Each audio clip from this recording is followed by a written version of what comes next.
to the Women in Tech Alumni Talk, brought to you by the Offices of Career Solutions, Inclusion and Diversity Engagement and Development and Alumni Relations. My name is Madison Borkovich, and I will be one of your moderators today. I am from Pittsburgh, Pennsylvania, and I am double majoring in Human-Centered Design and Development in the College of IST and Film Production in the College of Communications. I also am attempting to double minor in Security and Risk Analysis and Information Science and Technology, and I'm a part of a certificate program, the Presidential Leadership Academy, which I also intern for. And we were going to begin our panel shortly, but first my fellow co-moderator is going to introduce herself. Hello, everyone. I'm Eve Wynn, co-moderator for today's Alumni Identity Talk. I'm a sophomore majoring in cybersecurity, analytics, and operations with a focus on healthcare and minoring in security risk analysis.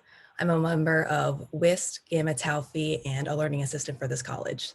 So I'd like to take a few minutes to introduce our panel to you. So first we have Prerana Dalal, 2008 graduate of IST and currently senior product manager at Huge. Next, we have Caitlin Doyle-Weiss, 2012 graduate of IST, currently Director of Core Technology for GSK in Philadelphia. Brianna Malcolmson, 2011 grad, who's currently the Principal Security Engineer at Atlassian. And finally, Tammy Ross, a 2011 grad, currently Project Delivery Manager for Deloitte Consulting, LLP. Welcome, ladies, and thank you for being such a part of an amazing panel. And if you could each share a little bit more about yourselves, and then we'll get started with some of the questions. So Prerana, can you start us off, please? Sure. Hi, as you said, I'm Prerana Dalal. I graduated in 2008. I actually grew up in central Pennsylvania, so Penn State is very near and dear to my heart. I'm currently living in DC, living and working in DC at Huge. We're a digital agency where we work on all sorts of things, right? It's everything from integrated marketing to also product management as well, which is what I'm doing. Currently working on a project for, it's actually a food related app around food ordering for one of our clients, but I've worked in a number of different number of different industries like e-commerce, healthcare, public sector, including like local government, federal government, kind of the gamut. I've worked at Deloitte. I started off at Deloitte and then also worked in-house as a product manager at Bloomberg as well. Hi, everyone. Caitlin Doyle was my name while at IST, but since been married, so Weiss is my new last name. From Philadelphia, so I grew up in Westchester, but live in Philadelphia now. So my husband Eric is also a Penn State grad, and then I have a almost 1.5-year-old daughter, Ray. So that's my life outside of work. And then, you know, like a few others here, I started my career at Deloitte Consulting, was in financial industry, state government industry, switched to a local consulting firm, Slom Consulting, which is similar to Deloitte, but just smaller scale. And then, you know, less travel, I guess, was the main benefit for me at least. And then switched over to GSK, so GlaxoSmithKline. So you might see their commercials on TV, so Aquafresh, Tums, and then they have a lot of vaccines as well. So I've been there working as the Director of Core Technologies, Governance, Risk, and Compliance. So definitely switched focuses over my career, but have had a lot of great experience and really looking forward to talking to all of you.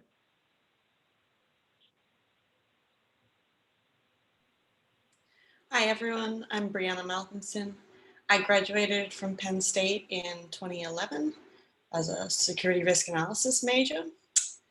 So as mentioned, currently I work at Atlassian as a principal security engineer. I started the red team at Atlassian, and penetration testing is kind of one of my professional specialties.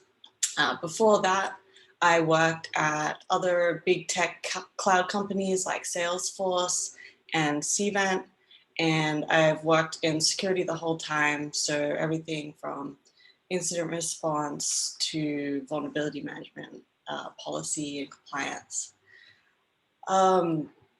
So I also do advisory work, and I'm currently on the advisory board for a nonprofit, the Truth and Transparency Foundation, who focuses on religious impact journalism.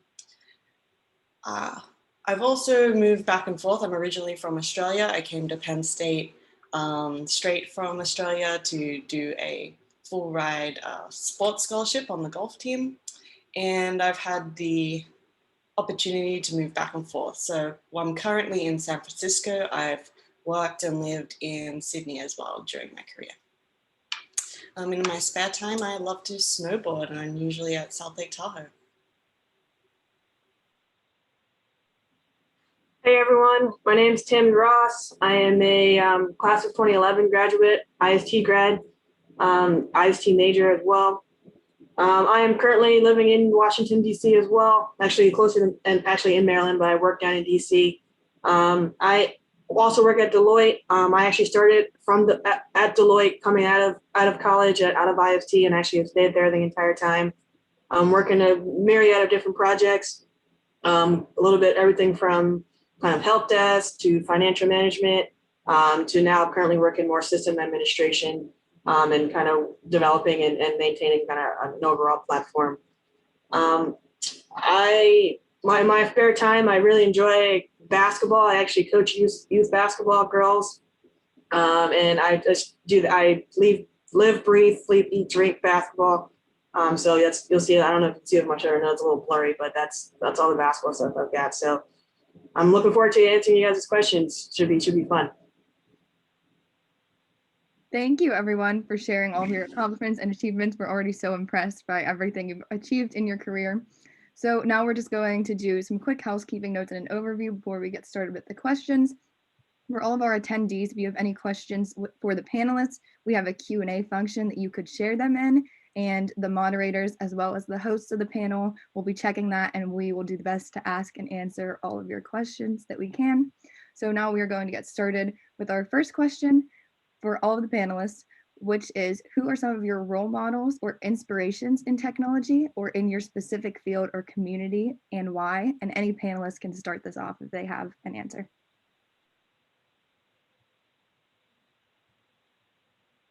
I'm happy to go first. So I think for me, has been very fortunate to be surrounded by great female role models throughout my life. And you know, we did get a little preview of the questions, so I did think about this one. And I went back and forth on, you know, really who was the best role model, you know, specific to technology and outside of that. And I really kind of just kept coming back to my older sister. She's 6 years older than me, has always been a female role model to not only me, but to others. So she's not in technology, so she's actually a doctor, but the way she's just carried herself through life, being able to see that from obviously growing up with her, someone that was, you know, showed me that you can do sports and you can be good at school, that you can volunteer in the community and still have time for your friends and other things. So that's really always meant a lot to me. She's always been the first for many things, you know, not only in our family, but she's the first female to perform some fancy laser surgery on eyes in Pennsylvania. She's the first female to do that. So the fact that I've had someone that's always been the first at something has taught me to, you know, give back when appropriate. So, you know, my career, you know, taking that to a technology aspect, you know, I've been fortunate to travel around. So while I was at Deloitte, I got to travel all over the country. And there are, you know, opportunities to participate in volunteer events. So I was able to actually volunteer in other parts of the country where, and I really got that from her because she always just seemed so excited to be able to tell other people about the opportunities that she was giving back in. So I wanted to participate in that as well. So maybe not technology specific, but definitely a role model of a strong female that's in my life. I can go next. Also, for me, I also love to look outside of technology. I mean, certainly, I think a lot of the women I work with are incredibly inspiring, and just how they kind of do their jobs, we're all a little different. So it's always interesting to see how all of us actually kind of attack a problem, similar things, different things. But I also love looking outside of the industry too, right? Just because, you know, there are shared problems across, you know, all industries. I actually love looking at the food industry. I'm a self-proclaimed foodie. I love Top Chef, right, on Bravo, but also to that same point, like I think the food industry is also really interesting, where they had the same problems, where starting out there were not a lot of women, there still are not a lot of women, but to kind of see more and more women rise to the top and be really good at what they do, and kind of how they come at this idea that, you know, you might be the only woman in a room, but just kind of how you stand on your own. And so like Padma Lakshmi, she's a great inspiration to me, of just like her voice and her platform. I think even kind of similar to that is Jamila Jamil as well. She's another person of color who uses her platform to kind of speak up and stand up and speak out. And I just really find it really inspiring of how they kind of like the words that they choose, and you know, the things that they are focused on, and how they are trying to make change, as incremental as it might be, and kind of celebrating all those things as well.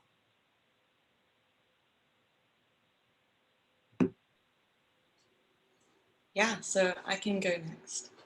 I was thinking about this question earlier, and I think in regards to the security industry, there is a woman named Katie Masuris, who is an expert in security, and she also advises the government. She's been up in Congress answering questions about various security and privacy laws. And she also, I was inspired recently because she donated $1 million to Penn State to start a gender equity lab. And that was just hugely inspirational to see someone who's really being a public figure, a woman who's being a public figure, driving policy at like the highest level, and also donating back to try and make things better for the women who come after her. And I haven't actually met her, but I hope to meet her one day. And another person who I find really inspirational is my mom.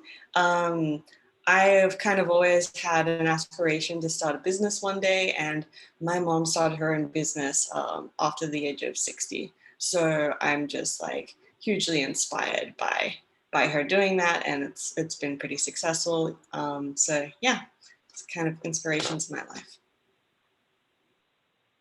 And I think for me, I'll kind of go a little different route. Well, I was definitely inspired, and especially coming out of college, and this is going to sound kind of corny, but I think I was a freshman when Prerana was a senior at IST, and she was going to Deloitte, and I knew she was going places, and I was like, oh, maybe I'll go apply there. So she definitely helped me.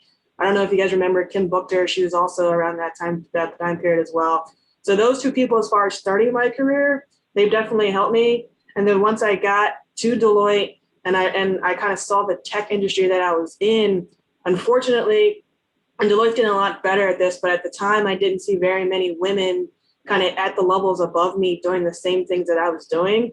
And so what I ended up doing is kind of finding my own peers to be as my own role models, right? So if we're in this together and we're trying to kind of push each other, make each other better, they started to be my role models. And so right now in my particular project, there's 2 senior managers, those are kind of one level below partner, if you're familiar with the hierarchy within Deloitte, we've been walking together to get throughout the firm, that have been kind of paving our own way. So started off with kind of those set of people, and then kind of going forward is kind of just looking around with my peers and kind of being challenged and motivating ourselves that way. All right, so the next question is, what was your biggest obstacle, or what did you perceive as the biggest injustice facing female students during your time as a Penn State student?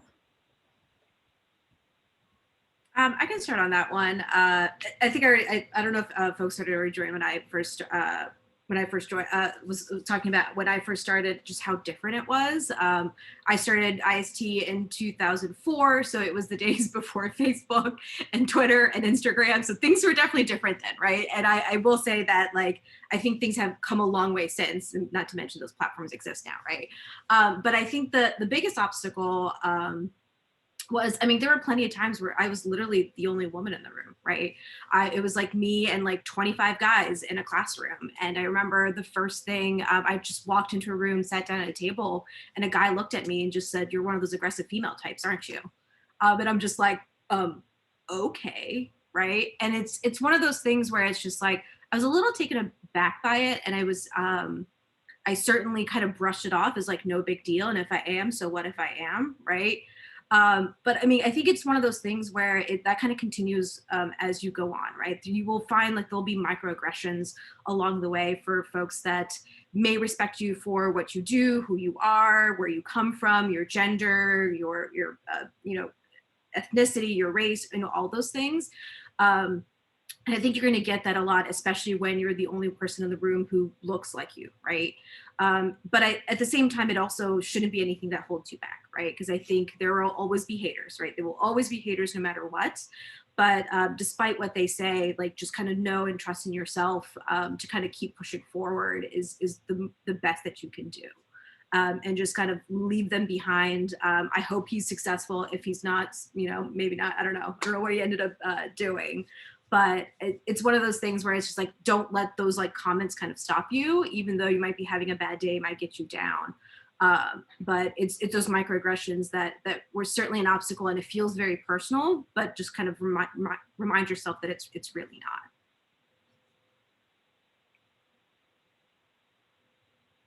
And I think for me, I remember freshman year at IST, very similar, usually one of the only females in the class. And I remember there was a group project and we had a presentation. So I dressed up for the presentation, was wearing, my business suit for the presentation. And one of the guys in my group said, oh, you should talk because you look, and I don't want to say the word out loud, but it was a derogatory term I didn't appreciate.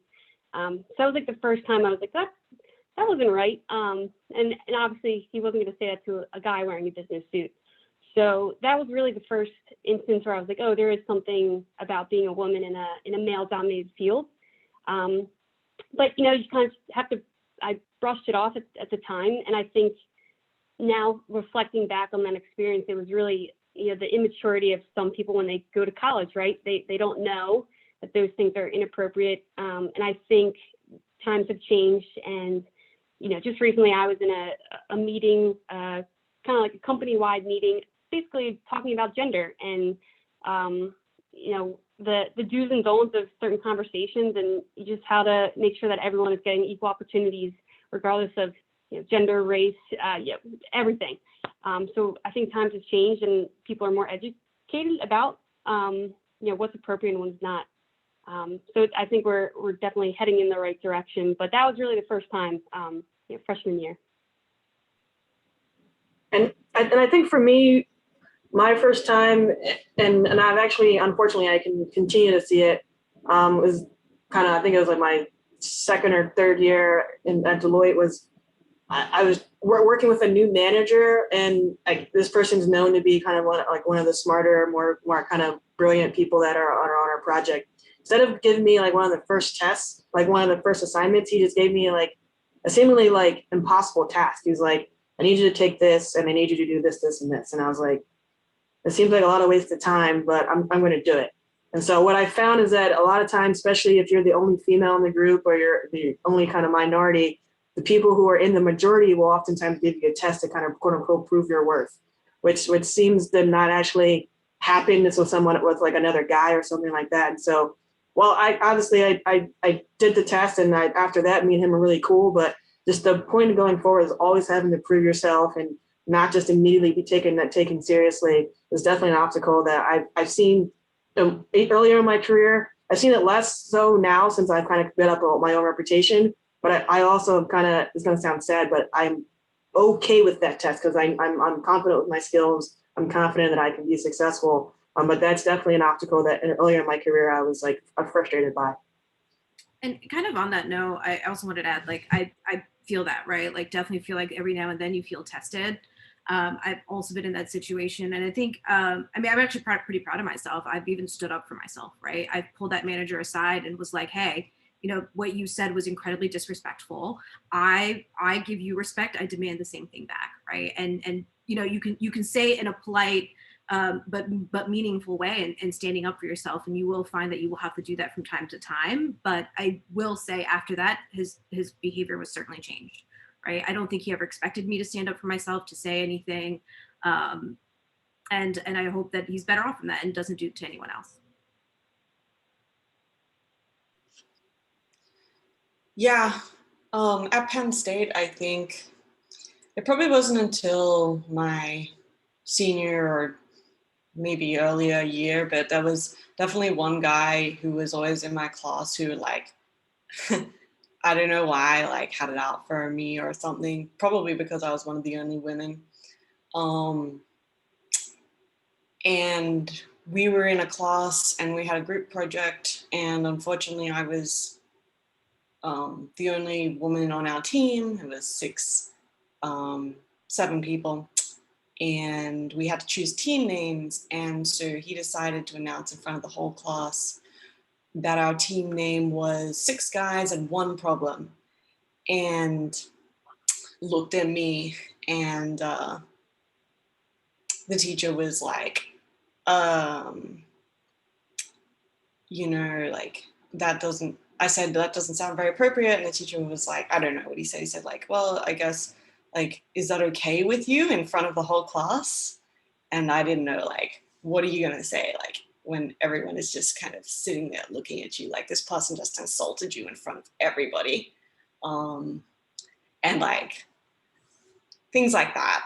Like, he also, like, when we had to go do a group activity, he split off the whole team and took them with him, and like wouldn't let me contribute at all. So I hope that that is not still the sort of thing that people have to deal with in college. It's definitely a shock coming from like high school, where it's about a 50-50 split of men and women, to like IST back then, where there was very few, but hopefully it's gotten better now. I've definitely noticed that, like, as I've gone on in my career, people have become a lot more aware of being respectful. Okay, thank you, everyone. And our next question is going to be, was there a time during your life or your career that stands out as a time where you were the most uncertain? And if so, describe the situation and how you moved forward. And I just wanted to ask this because I know a lot of people are in times where they're trying to obtain internships, decide what they want to do, and maybe they can take some inspiration from you panelists and some guidance for their own lives. I mean, every day. Like, I mean, there's, right? Maybe that's better. There's always something I come across where I'm just like, I don't know, I haven't done that before. But yeah, I mean, I would say like certainly early on, right? I think as kind of Tammy was talking about, of like you feel like you're being tested, or you feel like you need to prove yourself a little bit. And certainly that will make you feel a little like uncertain of yourself. And I mean, and candidly, like there are still plenty of days, even now, so many years in, where I feel uncertain. I don't think it's something that will ever go away. And I think it's one of those things where I think actually everyone feels it, you know, regardless of who you are. It's just kind of really how you handle it. But I will say early on, I feel like I felt very much like I needed to prove myself. And I was very, very hard on myself, probably unnecessarily so, because again, I wanted to prove myself. I wanted to make sure that I was like worth it. And I just probably didn't have that confidence. I wish I did. I think it's easier said than done. But it was certainly early on that I felt that way. But the one thing that I feel like did work in my favor is that I kind of said yes to a lot of things, right? You don't want to say yes to everything to the point of burnout, right? But I did say yes to things that I did feel uncomfortable in a way that it pushed me, and I learned things, right? I was doing roles that maybe I wasn't so good at, right? Like there was a moment I was data warehousing and reporting. And I think it's really funny that I think in a Deloitte role, they build me as an enterprise architect, which probably no one ever should ever again, right? But in those moments of unknown and uncertainty, right, you teach yourself, you prove yourself, you learn about yourself.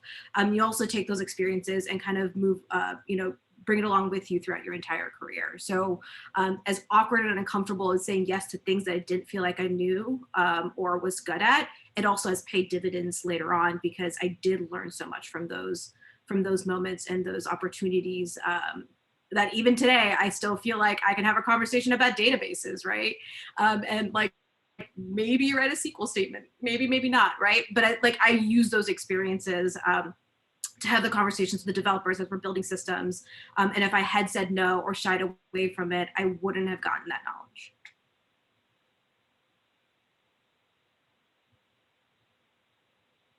Yeah, I really liked what Prerana said there. I kind of have to agree that like there came a point somewhere in my career where I learned the same thing, which is like, you know, I could basically do anything. And it came after a series of like things like that where someone said, hey, you're going to be developing an application now. And I said, well, you know, I don't code. And they're like, well, you will soon. And, you know, I learned how to. And then on my next job, I told them that I knew how to code in Java. And, you know, I really just worked it out once I got there. And so like, it's kind of one of those things and everything worked out. So I think there was like a switch where you do get more confident. You realize that you can work out anything, like you're a pretty capable person and you will work it out. So if you don't have that confidence yet, know that you can build it. Another thing is I wasn't really able to do a internship over the summer because I had to go back to Australia. And I ended up doing my internship at Penn State in the IST department. Luckily, they had some there. And so I was able to do that during the semester.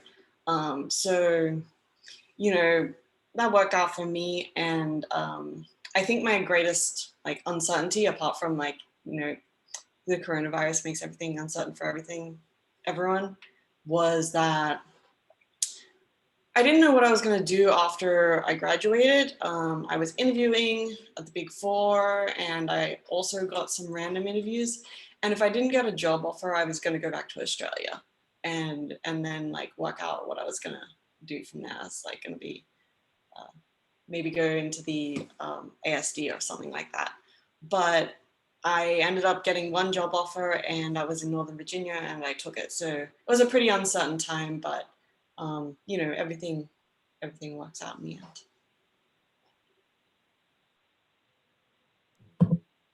I think for me, most of my uncertain times came when I decided I was kind of too comfortable in my current role and I needed to do something else. So I think I've switched roles, even I've been at the same client for a long time, probably 3 or 4 times.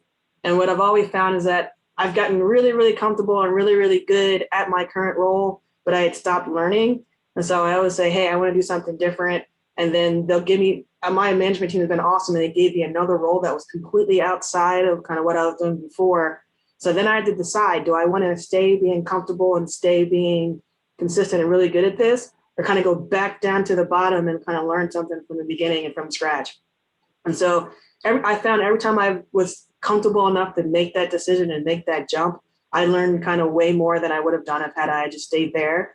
And so, like I said, I can point to easily 3 or 4 times where it was definitely like butterflies in your stomach, unsure whether you want to make this decision or not.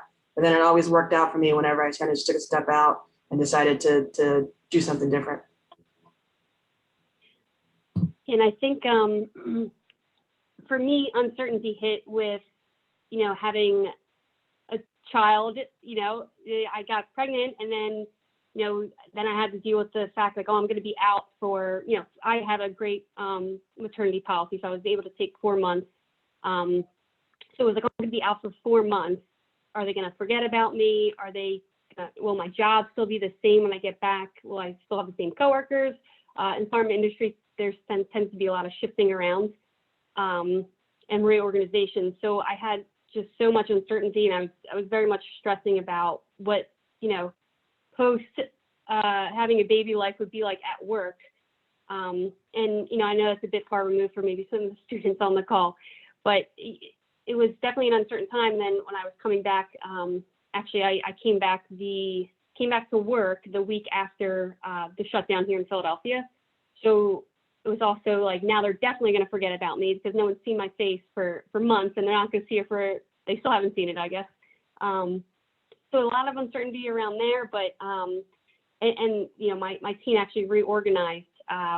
So had to deal with new team members coming back, catching up on a couple months of missed work, but really took that as a time to focus on new things. So like Tammy was just saying, like I wanted to challenge myself keep learning. So, and there's also a bit of trusting of, the person that filled in for me while I was out, had to trust that the work that they did, I don't need to relook at it. They did a good job. I can trust them. Let's move forward. And then just after I came back, about a month later, my boss actually got a new job, so the role became open. So I remember talking with my husband about it, like, should I go for it? It's a higher role. It's going to mean more time for work. I might not be a real 9-to-5 anymore.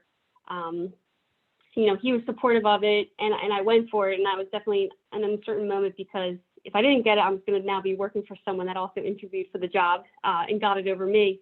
So I was a little bit uncomfortable with that possibility, but decided, why not go for it? And I think, I know a lot of you on the call, or the panelists here, and I'm a little bit of a go-getter in my attitude. So I just stuck with it. We learned that in IST. You learned how to learn. So I took on this role, and I got the job, and I've been learning something new every day, and that's what it's all about. Because I think, like Tammy, I can't just sit still and do the same thing over and over again. So I'm really glad I kind of took that uncertainty and ran with it. That's actually what I kind of add to that point, right? I mean, that is something great about IST, that really do kind of learn about learning, right? Like, I think the if I had to summarize the moral of the story, is that, like, there's always uncertainty, and I think everyone is uncertain, despite how confident they may seem or may are, regardless of number of experience. I actually kind of wish someone told me that early on, that it's okay to not know. But I mean, there will always be uncertainty and ambiguity, be it in your life or be it in the problem or the job in front of you, right? I mean, that's kind of the job as a product manager, is I have ambiguity, I have to make sense of it. And that's something that IST kind of teaches you, is like, you how to make sense of something, how you learn to learn, how you figure some of these things out. And you can use those skills not just for a problem and a task at work, but also kind of apply that to your life and your career, that there's always going to be uncertainties, but it's also, huge moments of growth as well. I love that. And while we're on the topic of learning, all of the IST learners that registered for this panel had the opportunity to ask some registration questions. So we're just going to take this moment to remind the attendees of the panel that they can use our Q&A box to ask more questions to the panelists. And then Eve is going to head over to our questions from registration. Yeah, sure, thanks. So the first question from registration was, what advice would you give your younger selves now that you are a very successful woman in STEM? And anyone can answer this too. If you have any thoughts, if you don't have any thoughts, not everyone has to weigh in. Yeah. I think I've kind of said it a couple times, of like the uncertainty. And I think along with that, I was very much a perfectionist in college, right? I thought I had to have a 5-year plan and everything had to work out in that exact same way. I think at that point I wanted to get a JD MBA and take over the world, whatever that might be, right? I got my MBA, did not go down the law path, because that was actually a lot of schooling and didn't want to do that. But I think what I learned from that is I actually kind of got rid of my 5-year plan, right? And kind of really thought about just like goals and things I want to achieve, and look at that like year upon year to see, do those still hold true, or where do I want to shift and move, right? It is less about like a time frame and a mile marker of where I want to be, but of just kind of figuring out the things I want to do and trying to find ways to accomplish those. And if it's not from work and then within the job, can I find things I can do outside of it to like fulfill those things as well, right? I think it's your job and your career may not fulfill all of your goals, and so you should certainly find other ways to do those things too. Like I have a creative side. I don't get to use all that stuff at work. So I find other ways to do it. Post-college, I still like to use this because I think it's the most interesting fact about me, but I was a competitive ballroom dancer that was so different from everything that I did all day long at work, which is very technical and analytical, but that was also the fun of it, right? And so like finding those things to have fun in those moments and not worry so much about that 5-year plan. It's great to have one starting out, but it's okay to change it along the way too, and find the things that kind of fill all the things that you want in and out of work. It's a little meandering answer, but I think I got there at the end. Yeah, it's great. And you saying that you did like, ballroom dance, it kind of, I wish someone would have told me to kind of keep those hobbies going in college. Because I feel like I dropped off of some things that I was doing, while I was at home in high school. So I dropped off a few things. So I wish I would have kept going with hobbies or learned even more hobbies while taking advantage of so many opportunities at Penn State. And then Madison, in your introduction, you mentioned that you had a film degree in the works. I'm assuming that's something that interests you outside of the technology world. And I wish someone would have told me to use those free courses. I forget what they're called. I took like a bug class, a microbiology class. It interests me, but I could have very well picked courses that would have led to maybe another minor or even a second major.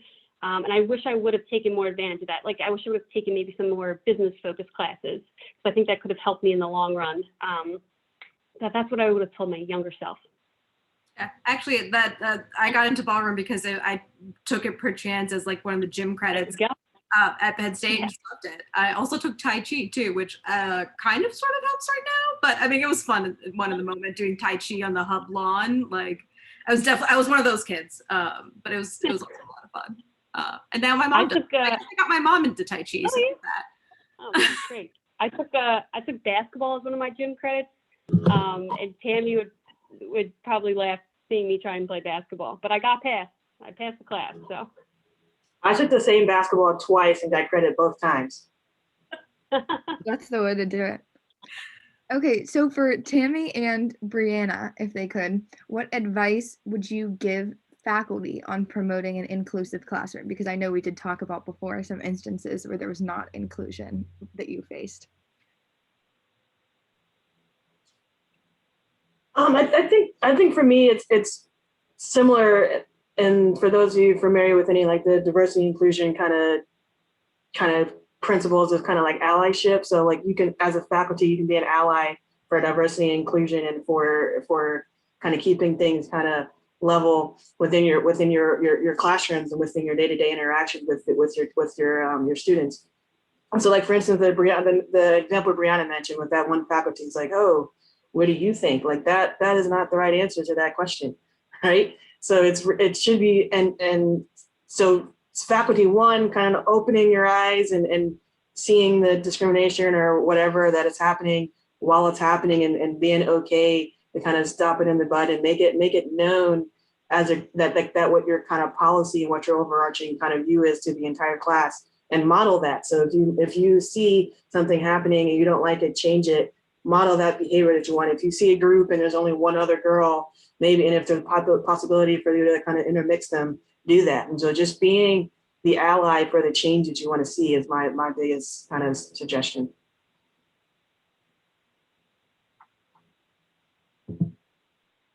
Yeah, I agree with everything Tammy said. I don't really have too many suggestions for the faculty, except to just like be aware of the fact that, people in your class are going to have, they haven't all come from the same background.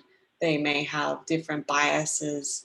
They may not know how to interact with people who are different than them, and make it just clear by leading by example and by intervening when necessary to model the appropriate behavior. Perfect. Now, Eve, you're going to take us back to our moderator questions, right? Yeah. So, Caitlin, I noticed how earlier you were saying how you have experience with a lot of different companies and how you were just talking about the challenges you've overcome with dealing with uncertainty. So I was wondering, like, what was the most pivotal point in your career, or like how you knew you were doing what you were supposed to be doing, or like where you meant to be? Yeah, I think that's a good point. So I've had a lot of, challenges outside of work since graduating. So a few folks on the call do know, but my husband had a serious health issue while I was at Deloitte, and it was he was just my boyfriend at the time, so no legal ties to each other, but it was difficult to figure out what do I do. Like I definitely see that he's gonna use my person, right? I'm meant to be with him, but you know, at the time, he's just my boyfriend. How do I approach my partner at Deloitte to say like, hey, I need to be home, because I was traveling at the time. So it was a really difficult choice to kind of speak up and say that, but I'm so glad that I did. And at the time, Deloitte and the partners and the managers I had were so supportive of me. Very, not that I didn't think they would, but I guess I was just nervous about the situation. But they were so supportive, and I'm so glad that I was at Deloitte at that moment on that project team that I was at, that I was on, because they really helped me get through it. Helped me help Eric get through it. So it was really just great timing. I'm so glad that I started my career at Deloitte. And then, you know, progressing down the line, I was still traveling a lot for Deloitte, and it was just getting to me that, you know, I just wasn't home, and I felt like I was missing out on a few things at home. So made the decision to switch to a different consulting firm, so Slalom Consulting, which was local to Philadelphia. So they have a few offices around the country, because I wasn't quite ready to leave that consulting lifestyle of switching projects and that learning new things, learning new people. So I wasn't quite ready to get out of consulting. So I found Slalom Consulting, which was really great at the time. But then when I got there, it was kind of going from, you know, fast-paced Deloitte to Slalom, which was a little slower paced for the types of projects that they were getting, because it was a brand new office. I was like the 20th employee in Philadelphia.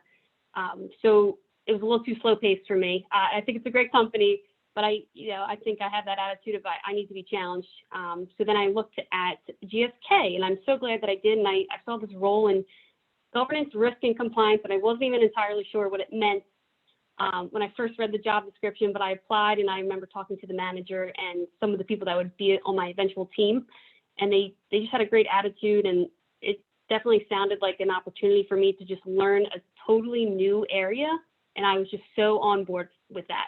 I was ready, you know, living at home now. I was adjusted to off the road life, ready to actually have a more predictable schedule, and GSK was the right spot for me. So yeah, it's kind of how it worked out for me.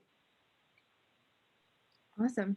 Okay, so we have 2 more moderator questions, and our attendees can keep putting things in the Q&A for us to add if they also want to. I'm sure that everybody's going to be interested in this answer, but my question for you is, how have your past internships helped you with future opportunities, and what advice do you have to students who are in different stages of looking for an internship or pursuing opportunities like that with a company?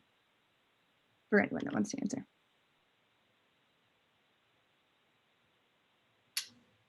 Yeah, so I did 2 at IST. The first one I did was with Cigna. Second one I did was actually with Deloitte, and that's actually kind of fed me right into Deloitte post-college as well.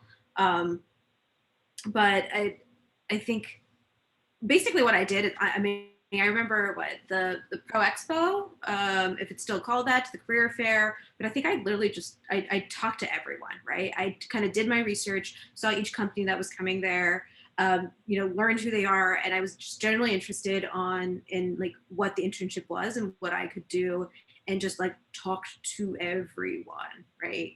And I think that went a long way of just even picking and choosing which internships to apply to, and I think I keep bringing this around, but of just like exploring options, right?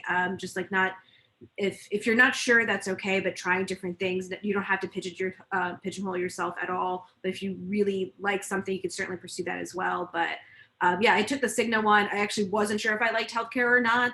And I went there and I realized, you know what, actually healthcare is not for me, right? I learned a lot. It was great. It was up in Connecticut. I actually made really great intern friends that I actually talked to like for years after as well. And still every now and then we kind of catch up. But yeah, I think internships is a great place to do a little trial and error. If you really think of something, try it out, and you may find that you do like it or you don't. And I went to Deloitte, and I really liked the consulting the lifestyle, right? Traveling eventually got old, but I really liked the fact that like you're always like nothing is permanent, right? There's always new projects, and that very much appealed to me and my personality. It's also why, once again, I'm back into the agency lifestyle, where every couple months, every year or so, there's a new project, new client, new industry, and that's something that I really liked, and so I kind of continue that throughout my career. I think for me, my first internship was with the CIA, and it was something that I always wanted to do. I always wanted to work for the CIA, and finally got the opportunity to, and you start that process well in advance. So my internship was actually after sophomore year, but started the process freshman year. So if anyone hasn't been through it, it's all the background checks and everything. So it's what I wanted to do. I stay out of trouble for the most part to ensure that I could work there. But I got there, and I was living with two other great WIST alumni as well. And it was not what I expected. So I love the company, I love the people that I worked with, but I had to live in Herndon, Virginia, I think it was. And I just missed being home. I missed being around my family, and I didn't expect, I lived at Penn State, 3-ish hours away from home. So it was a surprise when I really did actually just miss being home.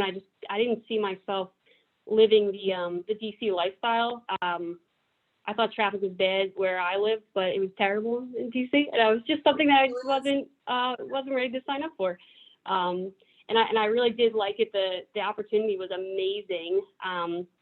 But I just decided to try something else after that and not do a second internship with the CIA, because I wanted to see what else was out there.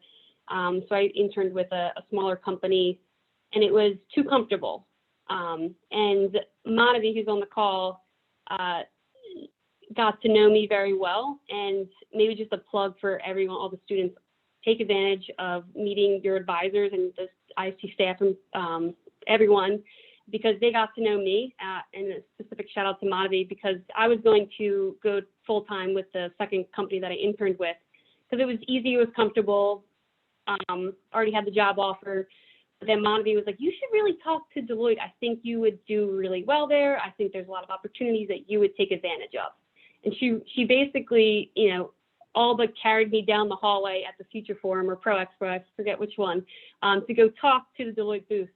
And I'm just so grateful that she did, because it's where I started my career, and it was the perfect place for me. And it's not a plug for Deloitte, but just the fact that Madhavi knew me, knew my personality, and knew that I would take advantage of the opportunities at Deloitte versus this other company.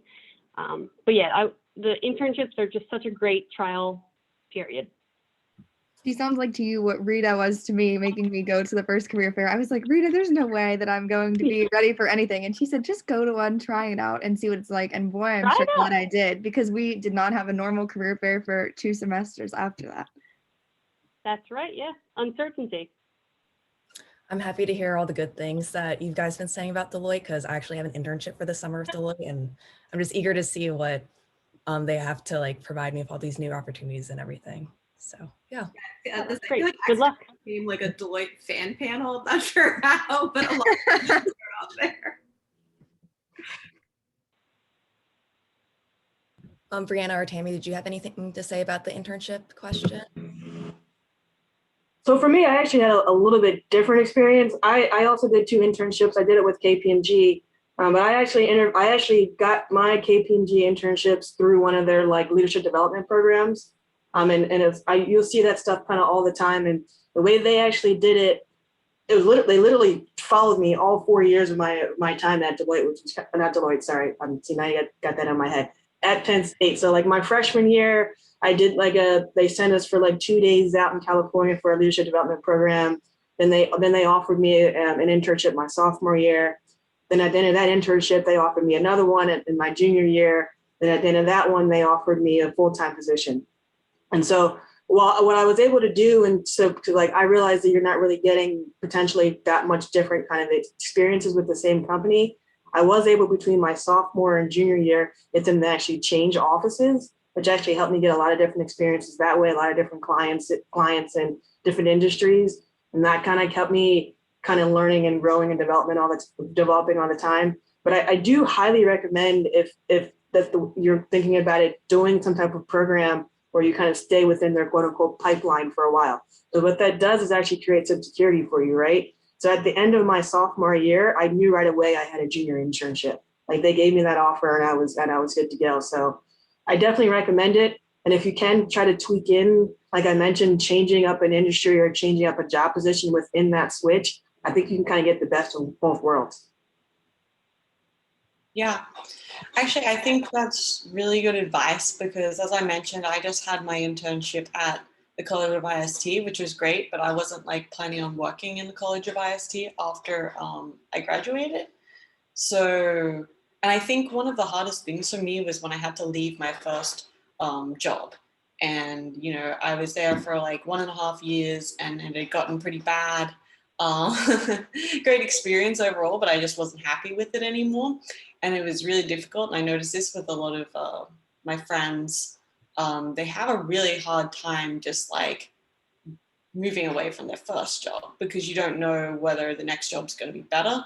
And if you've had that experience of the different internships, you can see that like other places are different. There's some that are good, there's some that are bad. And like, there's no real reason to stay somewhere where you're aren't enjoying the work you do. So, you know, that's just advice. So I guess take advantage if you have the opportunity to do those internships, and also know that there's always another better workplace out there if you're not happy with the one you're at. If I could just add one other thing. So now that I'm, out of the internship phase and have seen interns myself, make sure that if you're in an internship that you are getting out of it what you expect. So sometimes, little secrets, sometimes people don't know what to do with interns all the time. I know I've seen bad examples of managers that have been just assigned interns and they don't know what to do with them. So it's really an opportunity for you to ask for more work, ask for more challenges, because they might not know that you are more than capable of doing more, handling more work. So definitely get out of it what you want. And kind of on that note also of like kind of internships, even the other interns you work with from other states and other colleges and other locations, and even the folks that you work with, if you really find someone that you connected with or anything like that, like get their information and follow up throughout the years. I actually, when I was at Deloitte internship, there was a manager who he was just a great manager. He was a really nice guy, gave great advice. And when I was about to start Deloitte, I actually shot him an email. I was like, hey, I'm about to start, love to catch up. And actually a year or two later, he's like, you were actually one of the first interns I've ever met to actually do that. Which I was surprised by, but I mean, it goes a long way in terms of just like building your network. You never know who you're going to meet and how that's going to pay off in the future. So if you really connect with someone, bond with someone, keep those people close, right? You kind of build your network, your own support system. Just because you can learn from each other, it might pay off in the future. Or again, it's always just great to have someone who's kind of in your corner and talk things through when you're having that hard time, and kind of having that like base of someone who knows you, who's worked with you as well. So that's another great thing that I'm glad that I did, and it kind of paid off for me later on. Great, thank you for the great advice, just because I know like most of the students on this call are like in the same boat looking for internships. And so this is going to be the last question that we're asking, and it is, what is the most important thing you have learned throughout your career and personal journeys thus far? And Brianna, do you mind starting that off? Yes, but let me think about that for a second. The most important thing.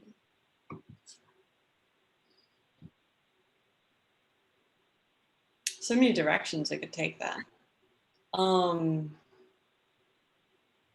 I think going back to most important thing in what area? Going back to like what advice we would give ourselves. I think that question our younger selves might help, because I didn't answer that. But apart from buy Bitcoin, I kind of echo a lot of what the other people said, and I was so surprised actually to hear everyone say this, which is like, your career is really important because it gives us money, which gives us freedom. And that gives us the ability to control how we want our lives to be, which I think is an extremely important message for women. You should always have the freedom to be able to control what you do. But at the same time, like currently I'm taking some community college courses in drawing and art. And I took ceramics when I was in college too. And I always feel like I've been an artist, and I kind of encourage people to continue to keep up the things that they really enjoy, even alongside of their careers, which are super important. Yeah, and I also think that when you've got to have respect for yourself and not allow people to put you down on the basis of gender. And it took me a few years in my career to work out that telling someone who is behaving inappropriately that you're going to go to HR if they don't stop it immediately, or just not telling them and going directly to HR is a perfectly fine option. At least it has been for me. And if I was to go back in time, I would just tell myself that, like, just throw the book at people who aren't behaving appropriately, because honestly, they don't deserve to get off for treating you badly. Someone once said to me, you don't live to work, you work to live. So kind of going off the theme of what Brianna just said. And I think for me, it's just realizing that I'm defining success as something different than the rest of the panels, right? So my career is successful because of what I set out to do, and that looks different from what everybody else's success means. So I think it's just keeping that in mind. Define your own career, define your own success. So continue with, go ahead. Go for it, Tammy. I'm gonna say, to continue with the Deloitte commercial, they have a saying that says you own your own career, right? And when I first heard that, I was like, haha, yeah, I own my own career, sure. And then even the first year or two, like I didn't really think so. I thought I always had to be and do what other people were doing to be successful. And then I very quickly, maybe in the next 2 to 3 years, realized that while I'm progressing and I'm moving up in the ranks, I'm not really super happy with what I'm doing or like where my trajectory is going. So then I decided I need to make a switch. It's like I need to make a switch to Deloitte has a couple different career models, and a couple of them are a little bit more kind of stressful and than others. I'll use stressful, but more like they've got more kind of, I don't know what the word I'm looking for, but basically there's different career models. I intentionally decided to switch to a different one that allowed me to have more personal free time in order to follow my passion with basketball and coaching. And so once I made the decision that I don't need to be like someone else, and that whatever someone else's goals and aspirations aren't mine, then I was completely fine and completely happy making that switch. And now I've been extremely happy doing what I love doing. I go in, I put in my hours, and I go home and I go coach basketball. So once I decided in my mind that I own my own career, it's my responsibility to make myself happy, not to make someone else happy. I think that took me way higher than I would have ever gone if I had not decided to do that. Yeah, I actually kind of echo what everyone else said, very much feel the same way. Also just like not judging yourself against someone else. It's not a competition. But even along with that, if you feel like you don't like what you're doing, it's not always necessarily like the job or the role, but it might also be the place or the location that you're in as well. There was a point in time I thought I just hated product management, right? I didn't like it. I wasn't good at it. I actually went to get my MBA to do a career switch and actually realized that I actually like what I do. I just needed to change the situation that I was in and the company I was in and the things I was working on, and that I really liked what I did.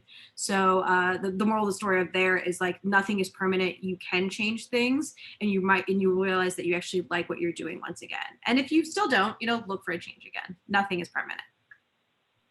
Okay, well, unfortunately, I think that we have come closing time on our panel for today. So I am going to send it over to Eve to wrap us up. And then also, I'm sure I know for me personally and Eve, you can connect with us on LinkedIn, or you can reach out and email us if you have any questions. And I'm sure that our panelists would feel the same. So I'm going to send it over to Eve to wrap us up. Yeah, I just wanted to say thank you everyone for participating, and thank you to our panelists who have paved the path for us. So thank you again for being here and for just sharing your great insight from what you've learned.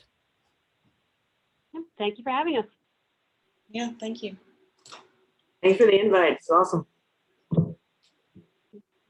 Good to see everyone again.